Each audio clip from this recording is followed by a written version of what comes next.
Well, hello again, everyone, and welcome to our latest webcast that we're bringing you from Travel Weekly as part of our Roadmap to Recovery service. And here is Alistair Rowland, who is the Chief Executive of Blue Bay Travel. Hello, Alistair, how are you? Good afternoon. I'm very well, Lucy. Thanks. Well, it's great to see you. And, you've given us a bit of a clue as to why we're talking today, because behind you is a banner about Blue Bay Hotels. Now, this is a new accommodation only service that you are launching. So tell us a little bit about it and who is going to be able to use it crucially. Yeah, okay. So this was always part of our plan. So Blue Bay Travel sells in a different way. So it's kind of a flash sales model. So our contractors will contract with a hotel or a group of hotels with a very narrow window, so 4 to 6 weeks, but with departures right up to the end of 2023. Okay. We sell that to our clients, clearly, and we sell through the Mid-Counties network using that atoll. But clearly, that's our limitation in terms of selling packages. But it seemed a real shame, knowing the hotels we contract and the value that's in those hotels, that we don't extend that to all independent agents to be able to use. So what we're launching today is Blue Bay Hotels. And this is not a bed bank. This is our exclusive contracts that can be repackaged under any atoll, anybody that's got the use of atoll, or sold on an accommodation only basis, but at value that is very different than an agent would see by trying to find the same property through a bed bank. Okay. And then you made the clear distinction there that it's not a bed bank, and that's, as you say, because you're contracting these directly and they're exclusive to you. You wouldn't find them in anybody else's, or these deals anywhere else. Yeah, what we find with our packages is there's exclusivity in terms of the price, but there's also exclusivity in terms of the room upgrades and the free add-ons, and therefore, in terms of an overall offer, it would be very different than anything that's available today in the market. Equally, Lucy, it's worth saying it's very narrow too. So we tend to work on between 50 and 100 subscriber exclusives in our business out to market. And it gives the independent agents access to all of that stuff that you'd normally see through our direct marketing or through the likes of TravelZoom. Yeah. So this is not about getting thousands and thousands of properties on a website somewhere. It's targeted, and presumably you'll then update these offers all the time. And how will you communicate that through to agents, what deals you've got available? So agents have a CRM service, so they can have a look at our pricing in a live environment at any point and instantly be able to see the price of every hotel that's contracted and that offer for every month that it's on offer. So you could see a hotel, let's say it's something in terms of Dubai or Maldives or Caribbean, and you'd see that lead pricing for two passengers right up until the end of that contractual period, normally up to the end of 2023, but quite narrow, but very different in terms of value. So you would find that price comparisons, I don't know, anything between 20 and 50% cheaper than the market. Okay, all right, good. And is this in your sort of mainstay areas, Alistair, these properties? Is it going to be Caribbean, Mexico, Thailand, Indian Ocean? Is that sort of where these deals are going to be? I'm very impressed, Lucy, that you know our key destinations. But yes, completely so. Bear in mind, Blue Bay historically was always a specialist in the Caribbean, and over the last 2 years has become a specialist, particularly in Indian Ocean, as Maldives has been the number one selling destination. But yes, exactly that. We will never offer anything that's not directly contracted, and it's Caribbean, Thailand, Maldives, Indian Ocean more generally, all of our kind of key destinations. Okay. And then you're setting up a Facebook page as well, aren't you, to update agents? Is that right? You've got a new agent offers Facebook group. Yeah, we do that within our Mid-Counties family too, and we find that's a great way to communicate. And so not only will the agents have access to the direct CRM, so they can see all the prices at any point, be able to transact those through anything from live chat to talking to us about them or whatever, but also up-to-date Facebook group with offers every day. We find that works really well. Yeah. And just behind you, we can see some of the bullet points, which I guess are your USPs, but you are talking about 10% commission for agents. You've got a low deposit, I think, of £50, and then a couple of other things which I guess are going to be important in the current climate around when balances are due and also where the money is held. Do you want to just talk us through that? Yeah, so it's really important that we think about this differently than a bed bank that's paid for after the return of passenger. What we've got here is we're giving agents the opportunity to take this stock on the same terms as we have them. So we pay all our hotels on the first of the month of departure, and that means there's no overbookings. It gets rid of that problem because clearly we're paying ahead of departure. So we just need the cash to pay over, within that time scale. So when an agent books with us, we'll invoice them for the deposit. Actually, more important is the payment of the balance. So a balance can be paid at the end of the month, on the first of the following month, or the first of the month of departure. We actually pay the hotel, and that means there's no pipeline risk, which is always a key area of concern. So yes, the £50 is important, but actually the balance is more important from us. And then 10% commission on everything within that hotel. So an agent can very easily price that up and then put it in an atoll package if they've got the use of an atoll. Yeah. And then the obvious question is, if I was a mid-counties agent who'd been had access to this, am I not going to be a bit annoyed now that everybody's going to have access to this kind of inventory? Well, it's a good question, but we're constantly bombarded with people trying to join the Mid-Counties group, which is our travel agent Facebook page. And clearly we can sell packages to the Mid-Counties family, and we're very proud of that within that same atoll, but we can't do that. So therefore, we do understand that there'll be some nervousness, but actually everybody should be able to get use of our deals when they see them, to be able to try and manage that price. And that's why we've launched this accommodation only service for all the independent agents. And what about your packages? Will you extend your packages far and wide to other agencies as well? No, because whilst we are a very proud and happy member of the Mid-Counties consortium, and we'd like to stay there for as long as we can. It's a great partnership. We're a significant supplier to them, and we're a very significant agent within the consortium, and we're very happy for that to be in place for as long as it's in place. And I'm sure there'll be a day in the future where we'll look at our own atoll license. That happened with all the big agency groups, as you know. But right now, the partnership works really well. We've got a very strong relationship with Mid-Counties that we'd like to keep in place. Okay. All right. Good. Well, it sounds great. It's lovely to have somebody launching something new, and we wish you all the best with that. And we hope agents really get on board. But while I've got you, Alistair, I'd like to just ask about general trading, really. We've obviously had a couple of bumpy weeks, haven't we, in the industry? We were building some real momentum. And then obviously we've had a few new restrictions brought in. And I wonder what what the impact's been on your business. Yeah, I've got to say, Lucy, it's been grim. So we've been pretty strong, and in the kind of fragile recovery, we were transacting ahead of 2019 and certainly ahead of 2020.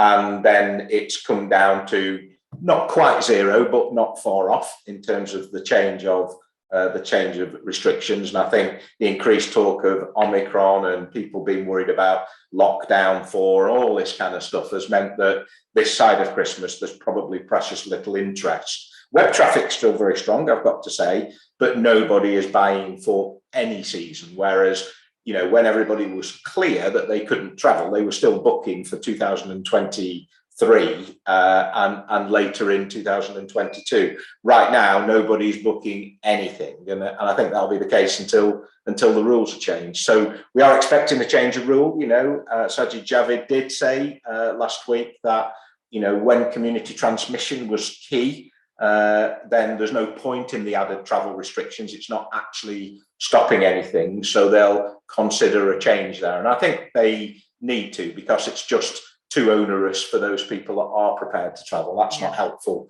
to any of us. And is it you said there, it's like it's the combination of all the news of Omicron and all the concerns, or is there a specific thing that's worrying travellers? Is it the taking a test in resort and being stranded that's the real obstacle, or is it the sum of all of these kind of concerns that we're hearing about? I think there was two things that passengers and clients really disliked. One was, a potential risk of a change to a red list country, and the threat of being locked up in the Holiday Inn Express at £2,500. But more than that was the pre-departure test. That was a real no-no, because consumers not only had the cost of it, but also the risk of having to stay in resort for the following 10 days at their own cost. And that was a real turn-off. And that's where I think the industry should really push to get that once again removed, because it's not actually adding anything. So from that day, that's what killed off the traffic and certainly the bookings. And so yes, sorry, I was going to say the first weekend, wasn't it? It was just the 11 countries on the red list, and certainly anecdotally we were hearing that it was a bit of a wobble, but that didn't put people off completely. But it was the following weekend with the pre-departure test that really was the problem. Yeah, for sure. And there's the cost and the risk. The cost, there was all this talk about government need to start to manage the suppliers, both for the PCR test on day 2, but also the lateral flow in order to be able to return. I think that's relevant. But the big turn off was the risk profile of having to take that test before the return flight. That last time around was a real no-no, and clearly has been this time too. And when you say the industry needs to continue the pressure then to get that removed, because it's not adding anything, what can we do? I mean, maybe with your ABTA chairman hat on, I mean, I guess you're stepping up that kind of pressure, are you? Yeah, completely. And I think, media is very strong here. There's a lot of media around, TV, radio, writing to your MP. All of that lobbying effort actually is worthwhile, even though they are hard yards, as they have been, all the way through. But the airline chiefs, forcing a meeting with the Prime Minister, it's all good stuff, and I think continues to be relevant. And we have got some friends in government. Hugh Merriman's been a real asset, and his latest call is really helpful. So I think the biggest, strongest thing in terms of the ABTA effort is, get hold of the assets that are on the website, write to the MPs. Let's get thousands of MPs asking the same question of government, because there's very little defence. Omicron is here, isn't it? We're doubling every 2 or 3 days. Actually, to make travel even harder, and no other country's doing this, there's no point. So therefore, let's at least make travelling for those travellers who are prepared to go as easy as it can be for safety. And people are already doing a test on return that's being tested, PCR test, so we can check all the derivatives, including Omicron, on return. So the pre-departure tests seem to have no value whatsoever, apart from consumers aren't prepared to take the risk. Yeah. And do you think, I mean, the other thing that people are wanting to lobby the government over is free testing, that day 2 testing? I mean, I guess that's also something that ABTA's lobbying for, is it? Yeah, or at least take the VAT off. I mean, that's just putting insult on injury, isn't it? So yes, if government wants to keep us safe, let's at least keep us safe by taking an NHS test that everybody's got. And the understanding is, government don't want that because they haven't got enough tests to last through the winter. Well, that's fine. So fund the tests, but at least take the VAT off the tests and cap the price on the PCR test on return of day 2. So lots of very small actions that could be very helpful. Yeah, could make a big difference. Okay. So in terms of what you said about bookings totally drying up, what's your view now for January and the peaks period? Are you hopeful that it might come back, once we've got through Christmas and people have because I think that's the real nervousness, isn't it? People just want to make sure they get Christmas with their families. Do you think that there's a chance we'll have a decent peaks? I think there's a chance we'll have a peaks. I think, the current winter business is the business that's at threat. Yeah. And therefore that was strong. Ordinarily it would be quarter of our business. It became 60% of our business when people started to see that they wanted to travel current winter. That clearly has died off completely. So I think we've lost the momentum going towards Christmas earlier than otherwise it would have stopped. But if there's ever a time for this to happen, arguably December is the best time for this to happen. And I think from January, once we're past Christmas, people will start to look at summer 22 and beyond, and that would be a very key focus, I think. So I do still see a peaks, but I see a peaks with consumers booking ahead, taking a risk-averse view of anything in the very short term, which means, sadly, we've probably lost the best part of this current winter business, which all the agencies and tour operators desperately needed to get some cash in. Yeah, and that would be big for you with the destinations that you're strong in, Alistair. What's been the sort of cancel? Have you had lots of cancellations? And I guess a supplementary question to that is around refund credit notes, because I think after December the 19th, you can't issue them where they're protected. So what is that a big challenge?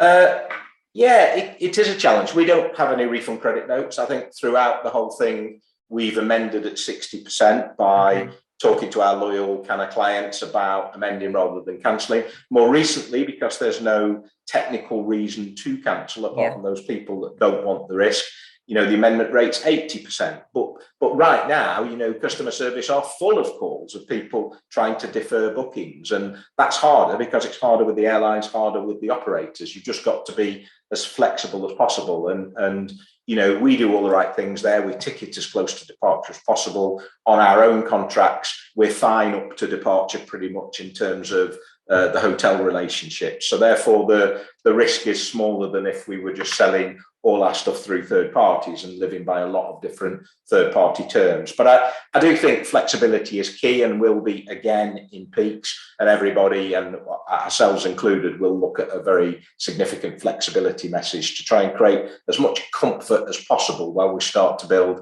that momentum again. Yeah, and with what you've said about the winter season, being very difficult for some, and I know you still talk to a lot of agents who might be partners of yours or from your previous role, are you concerned about some agents in the industry, Alistair, because of this latest restrictions that are going to mean they can't trade in the way they needed to? Yeah, I think, the fact that there's kind of less than 50 failures so far just shows the resilience of the industry. And it's really hard. So, if you're living off government cash, off a CBILS loan, you're probably not going to allow the business to fail, but you can't be without cash forever. And therefore, the big call has got to be to change the rules or offer some specific support. And we haven't seen either.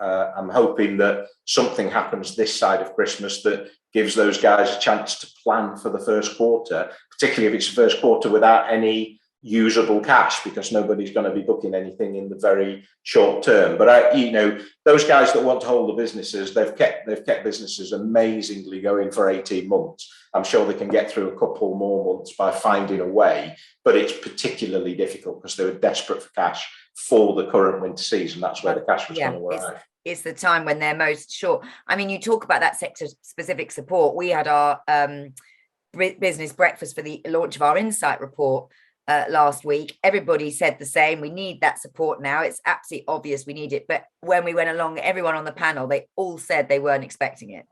No. So it's great that we keep saying we need it, but no one's confident that anything's going to be forthcoming. No, but it probably does mean that there'll be a sensible conversation in government about the rules. So if we can start to build our own momentum around the new rules to keep everybody safe, but allow passengers that want to travel.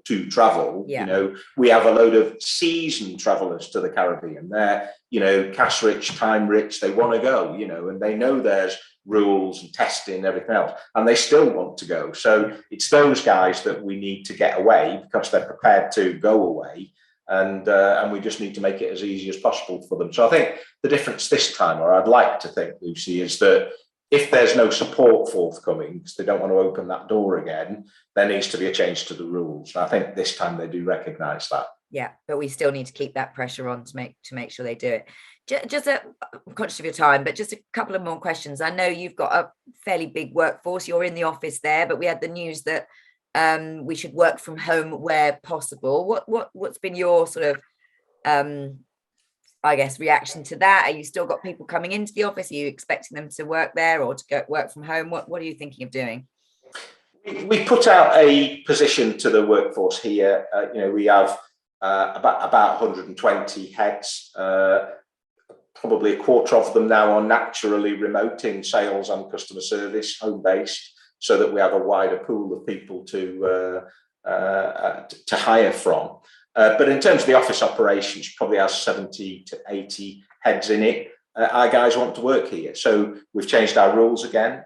We've increased some of those rules. For example, if anybody is in a household with somebody that has COVID, we're telling them to work from home, and we've offered the flexibility to work from home. But frankly, we opened on the retail reopening date in April, so 3 months before government said you should come in, and that's been great because everybody's worked here and wants to work here, and that will continue. So nothing government has said has changed my mind in terms of running from this operation. And frankly, Lucy, when you cut through all of the rules, the contact centres were always allowed. You could always operate a contact centre because it's a contact centre. And, if the government rhetoric and narrative was joined up, then I might be a bit more sympathetic towards it. But frankly, I'm not.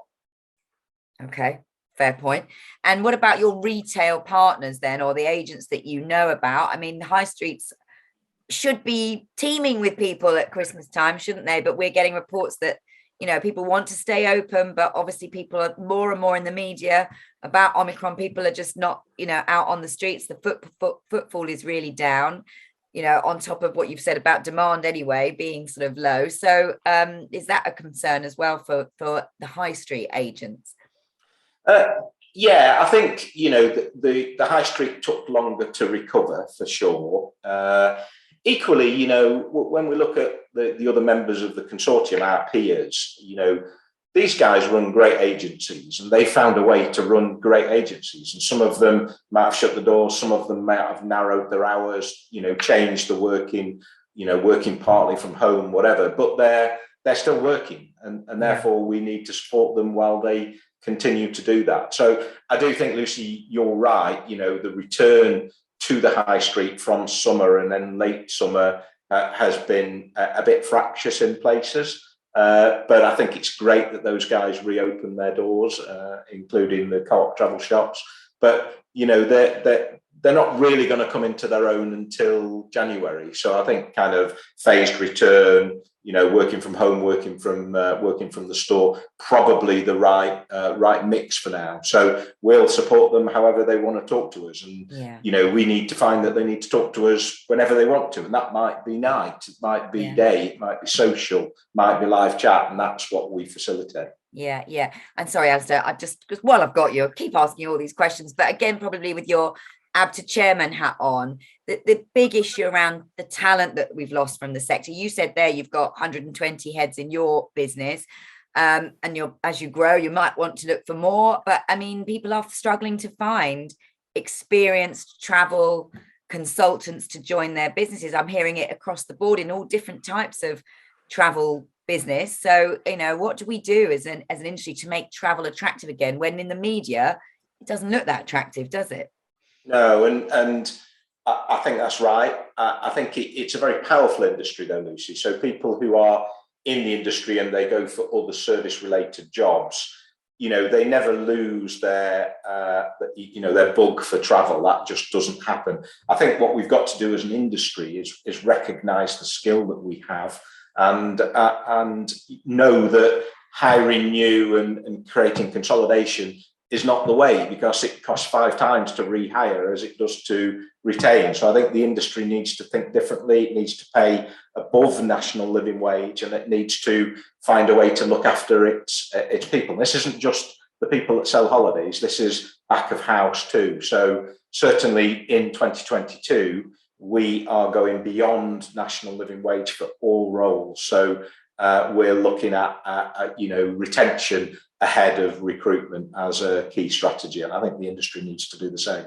Okay, all right, well said, and good luck with that. Sounds fantastic, and thank you for joining us today, Alistair. I mean, good news and bad on this one, really, but let's hope you're right, that we do get a peaks, or some kind of peaks, even if it's not exactly what we expected, but hopefully we'll get something, and we wish you all the best with Blue Bay Hotels.